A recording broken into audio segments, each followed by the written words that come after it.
Hello everyone, welcome to Sanmarga classes.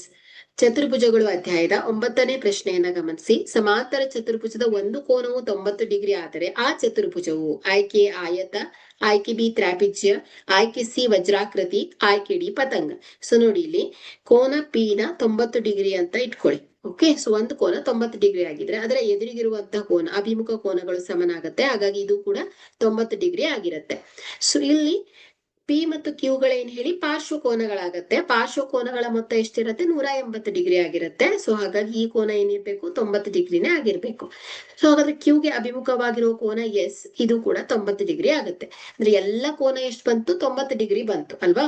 So ಹಾಗಾದ್ರೆ ಇಲ್ಲಿ ಚತುರ್ಭುಜದ ಎಲ್ಲಾ 4 ಕೋನಗಳು 90 ಡಿಗ್ರಿ ಆಗತ್ತೆ ಅಂದ್ರೆ ಸೊ ಏನ್ ಹೇಳ್ಬೋದು ನಾವು? ಅಭಿಮುಖ ಬಾಹುಗಳು ಸಮನಾಗತ್ತೆ. ಸಮಾಂತರವಾಗಿರೋ ಚತುರ್ಭುಜ ಎಲ್ಲಾ ಕೋನಗಳು 90 ಡಿಗ್ರಿ ಆಗತ್ತೆ. ಸೊ ಅಂತಹ ಆಕೃತಿಗಳು ಏನಾಗತ್ತೆ ಹೇಳಿ? ಆಯತ ಆಗತ್ತೆ. ಓಕೆ, ಹಾಗಾದ್ರೆ ಕೊಟ್ಟಿರುವಂತ ಆಯ್ಕೆಯಲ್ಲಿ ಎ ಸರಿಯಾದ ಆಯ್ಕೆ ಆಗತ್ತೆ. Okay, thank you.